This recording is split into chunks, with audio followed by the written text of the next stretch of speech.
Pemerintah Provinsi Jakarta akan merelokasi pedagang pasar hewan Barito, Jakarta Selatan. Namun pemirsa, rencana ini terlihat mendapatkan penolakan dari sejumlah pedagang. Nantinya relokasi dilakukan karena adanya penggabungan 3 taman, yaitu Taman Langsat, Taman Barito, dan Taman Luser. Namun beberapa pedagang akan bertahan di kios mereka. Hal ini mereka lakukan karena menyatakan belum ada surat resmi dari regulasi tersebut. Sejumlah pedagang pun masih berjualan di kios mereka.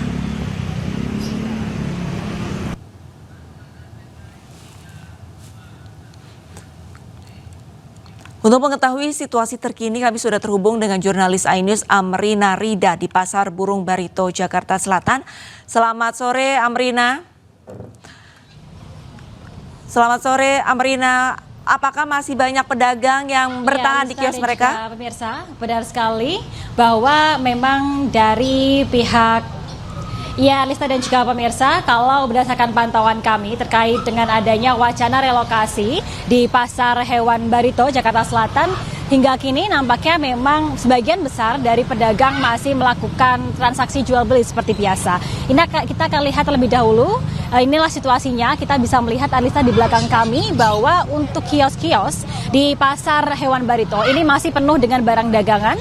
Di belakang kami ini ada yang berjualan hewan burung begitu ya, lalu di sampingnya ini pun juga masih ada kios yang berjualan berbagai macam pakan hewan, walaupun juga barang-barang lainnya. Dan Alista, saya ingin mengajak Alista untuk berbincang dengan salah satu pedagang.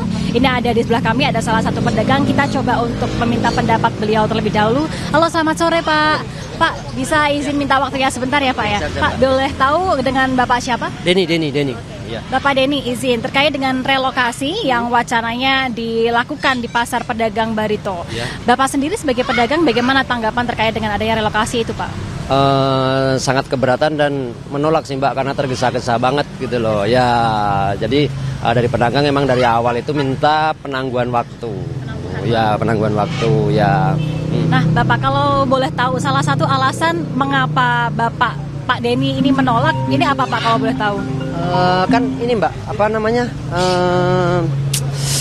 Karena ini apa ya Mbak? Sini itu kan udah ikon mendunia gitu loh Mbak. Dan langganan-langgananku juga sangat menyayangkan kalau emang itu dipindah gitu loh.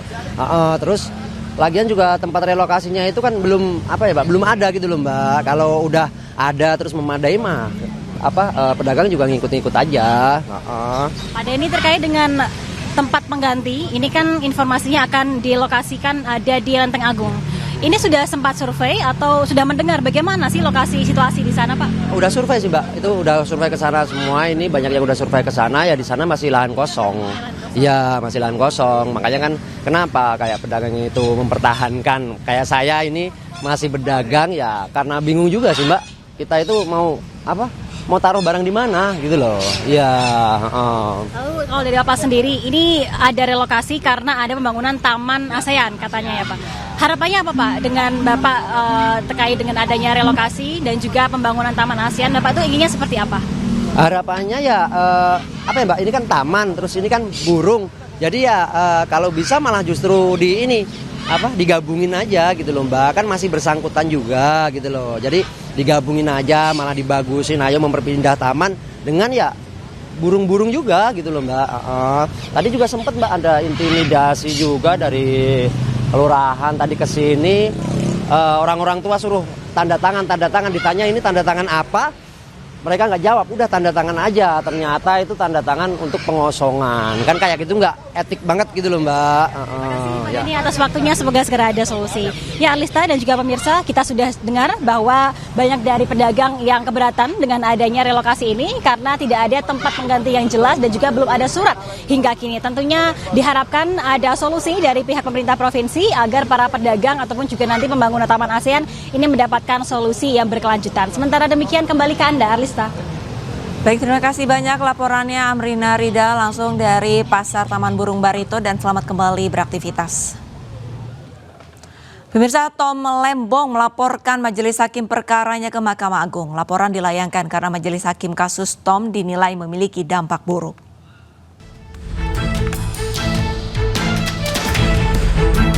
Kuasa hukum Thomas Lembong, Zaid Musyafi, resmi melaporkan majelis hakim yang memutus perkara kliennya di kasus impor gula kepada Mahkamah Agung. Zaid menyebutkan perlu adanya evaluasi dan koreksi mendalam terhadap proses hukum yang dijalani Tom Lembong. Menurut Zaid, Tom Lembong berkeinginan agar penelusuran dilakukan dan menginginkan perbaikan sistem hukum yang menyeluruh agar tak ada orang lain yang merasa perlakuan serupa. Laporan kepada Mahkamah Agung juga mencerminkan semangat untuk memperbaiki proses penegakan hukum di tanah air.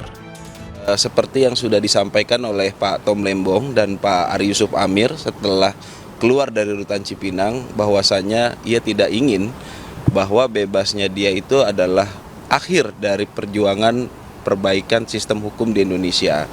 Dia ingin ada evaluasi, dia ingin ada koreksi. Agar apa? Agar keadilan dan kebenaran dalam proses penegakan hukum di Indonesia ini bisa dirasakan oleh semuanya.